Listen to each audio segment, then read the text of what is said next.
The Zoo That Bit Back. Life in the zoo was not as exciting as on the outside, but it had its attractions. The daily menus catered for everyone's tastes. Some liked berries, others liked bananas. Some hungered for steak, others for fresh termites.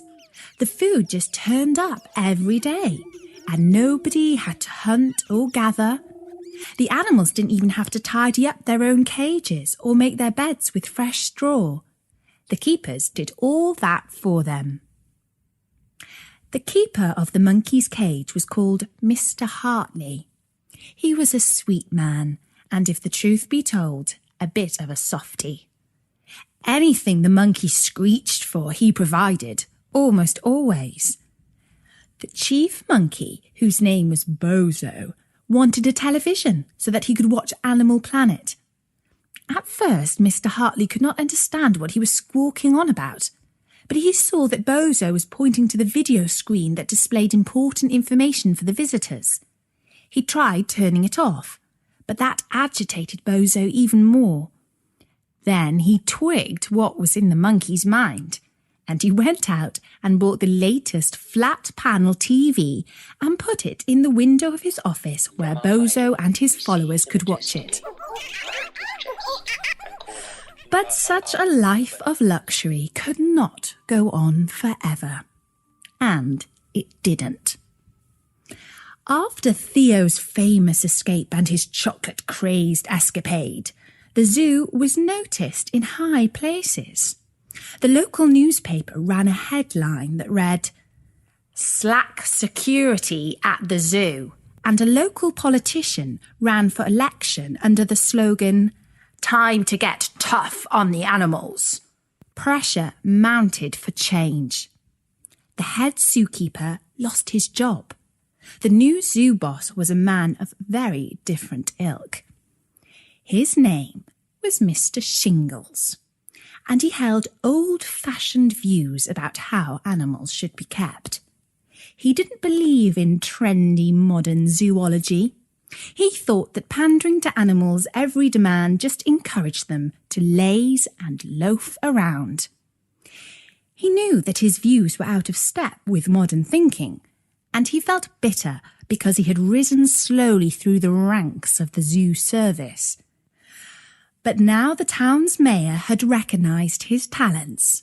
His day had come. On his first morning at work, he toured the zoo. When he came to the monkeys, he could hardly believe his eyes. "Who is the keeper of this cage?" "I am, sir," admitted Mr. Hartley. "Well, it's a disgrace," shouted Mr. Shingles. "Monkeys lounging around watching television in the middle of the morning. They'll turn into TV zombies. Take their gogglebox immediately." And Mr. Hartley had no choice but to do as he was told. It didn't matter how much Bozo screeched now. Mr. Hartley did not dare to cater to his demands. Next, Mr. Shingles visited the part of the zoo called the Kingdom of the Great Apes. He was furious that the zoo's prize gorilla was too shy to come out and greet him. "What's the point of having a hairy king who hides away?" he demanded to know. "Tell His Majesty that the visitors have paid good money to see his ugly face, and in future he had better show it." And as he continued on his tour, he had plenty more to note about the animals, and none of it was good. The lion was asleep. The koalas were hanging around in one big daze. The stick insects were all but invisible. The bears were hiding in their lairs. The penguins were pushing and shoving at feeding time. The hippos were letting off great gusts of wind. And the baboons were showing their bottoms to the visitors. He gathered the keepers round and delivered this message. There are far too many scroungers, layabouts, and freeloaders in this zoo. I want every primate, and yes, that includes the keepers. I want every quadruped, every bird, fish, reptile, and every last tiny insect to understand this. From now on, if they want to eat, they must provide value for money. He gave special instructions to Mr. Hartley. He must make the monkeys do some scientific tests to prove their worth. Idle hands do the devil's work, he said. Keep those monkeys' minds occupied and they will stay out of trouble. Mr. Hartley tried to explain that it was all very well to teach chimps to do clever tricks, but monkeys had smaller brains. But Mr. Shingles boomed back. Those monkeys aren't stupid. They're just lazy. And so, poor Mr. Hartley spent his days trying to teach the monkeys to count to 3 and to read the newspaper. None of them showed an inclination to learn their lessons, except for one, and that was Theo. Well, well, well, said Mr. Hartley. So it turns out that the naughtiest monkey of them all is the brainiest. Life changed dramatically for all the other animals too. The keepers kept the lion awake by mixing coffee into his cat food. They cut back the koala's eucalyptus trees. They sealed up the bear's lairs. They painted the stick insects bright blue. And they did not feed the penguins until they stood in an orderly line. The hippos were put on diets. As for the baboons, they weren't allowed out of their rooms until they learned to show some respect to the visitors. All night, all the animals complained. They were kept apart by their cages, but those that could roar, roared. And those that could squawk, squawked. The wild birds twittered to their friends in the aviary, and all the talk was of a strike at the zoo. A local reporter got wind of this and went to ask Mr. Shingles what he would do if the animals went on strike. Ha!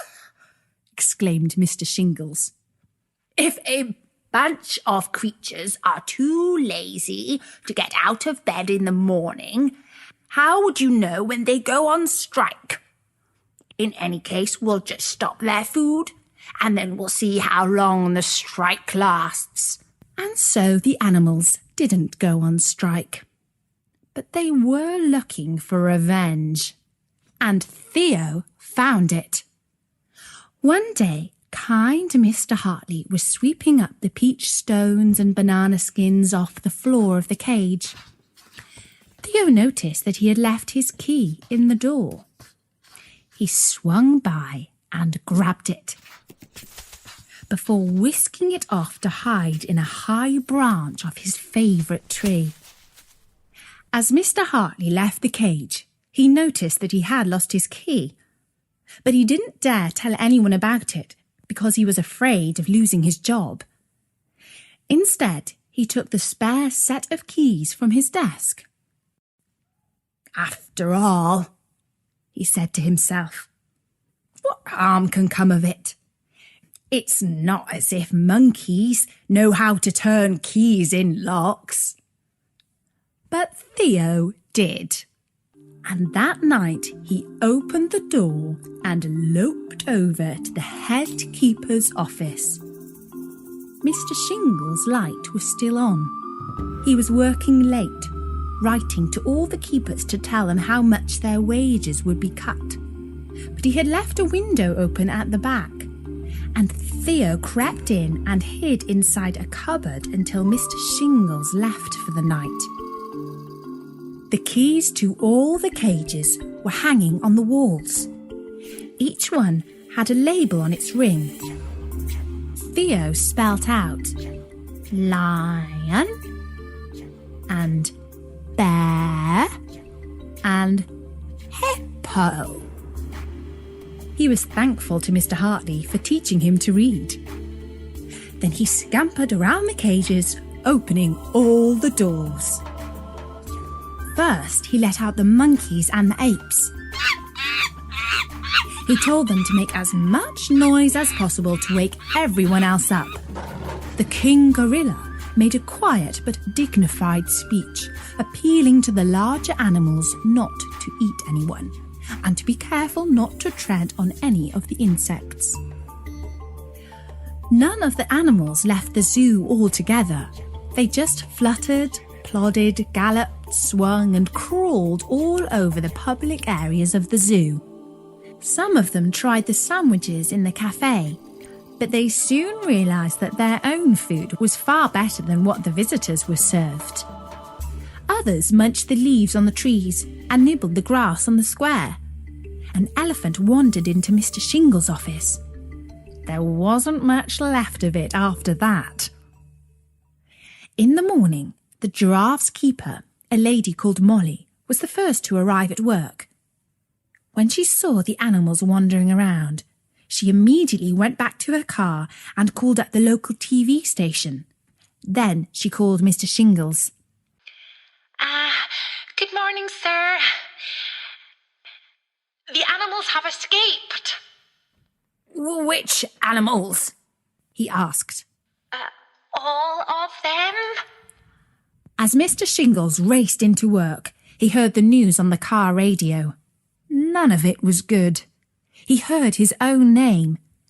They called him the tough man at the top, and left it in no doubt that the fault of the fiasco lay with him. When he arrived, Mr. Shingles brushed past the cameras and reporters and went into the zoo. He knew that it was very dangerous to be walking among the animals, but he almost did not care if he lost his life. His whole reputation was in ruins. Then, a remarkable thing happened.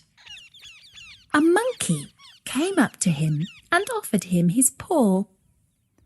Mr. Shingles took Theo by the paw and gently shook it. Then the animals started to return to their cages. You see, they didn't really want to escape. They just wanted better terms and conditions. Theo turned over a rock and showed Mr. Shingles the keys from his office. But he decided to keep the key to his own cage, the one he had stolen from Mr. Hartley, because nobody else knew that it was missing. Mr. Shingles went back outside the zoo to meet the reporters. Yes, there has been a minor incident, but now all the animals have returned to their cages, he told them. Sir, how on earth did you persuade wild creatures to do that? Asked one of the reporters. Long experience of zoo work and a touch of that animal magic, he said. And so Mr. Shingles kept his job as the head zookeeper, but only just. He had learned to respect Theo the monkey, and he swore to get his revenge. And that was the story of the zoo that bit back.